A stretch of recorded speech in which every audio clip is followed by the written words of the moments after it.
Shalom and good day all, this is Tehillim29 back again for another graphic novel review of Achromatic Chronicles Volume 2, Green. So starting off with first things first, does this cover in any way, shape or form connect to something that is happening inside with the story? Sure enough it does, to which I give it a 7.5 out of 10. Next is the area of the internal art, as we have a look around the beginning, the middle and of course the end, and also what is happening story-wise with the characters. So with this story, it focuses more on the character of Fortuna, which I thought was really quite interesting. So this is some of the story around the beginning, as we get to get a fair understanding of what life is like at home, and also with things that she likes to do personally. And of course we get to see, like, there's some things between her and her mother, until of course this is where it feels like David goes full Force Awakens, hashtag Last Jedi, and of course this sort of feels like it steals some of the thunder from the first story. And here we have Fortuna in Color World, and she's been brought here by the character of Green. Of course, some things take place until, of course, towards the end. So for the internal art, I give it for the internal art rating, I give it a 7 out of 10. Next is the area of the story. So first things first, in relation to the story rating, do we get anything time-wise of what connects to this story, and also what's also been happening in this world? We do, to which we have the morning, as well as 2 months later, which also takes place. Of course, we move into the next area, which is the locations, which is, of course, the area of Glassberry. Of course, we get to see the home, school, the return of Color World, as well as a florist, which is something that also connects to the first story.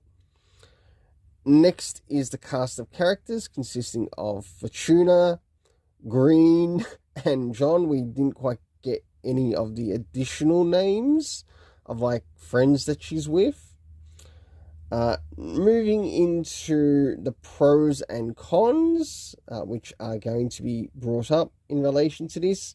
It delves into the life of John's friend Fortuna, which I did quite like. And of course, we got to see a bit of a Star Wars homage with a figurine with the character of Greedo. That's about the only thing. And this is why I sort of feel that this went a little bit Force Awakens, Last Jedi. In the area of the cons, it feels like there's a bit of a lack of consistency and continuity between the first volume and this volume. And in that, this is why I sort of feel that this volume was meant to sort of like steal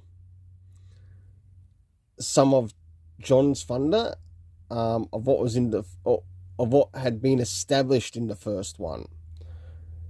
To which we get to learn that in this case, it was Fortuna who had first been to Color World, and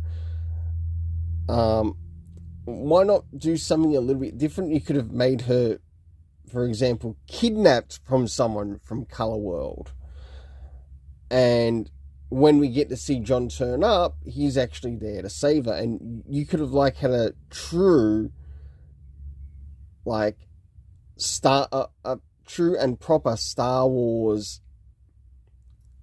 homage moment, and it would have been in relation to the original trilogy, to where John is basically to Luke, Fortuna is basically to Leia, and you could also show him returning back to Color World and, like, having some new adventures.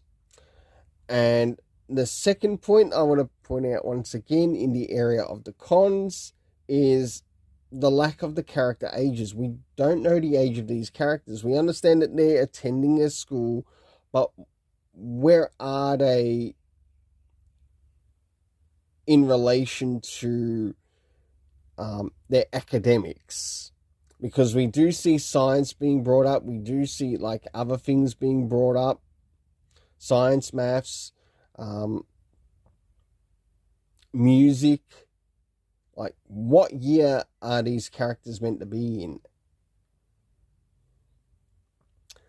But for my overall story rating, I give it not a 7.5. It probably could have gotten a 7.5 to almost an 8 if it did end up doing what I mentioned before. But because this story felt like it was stealing the thunder from the first one, it's losing half, and it's dropping to 7 out of 10. Until then, let's keep it colourful and have yourself an awesome day.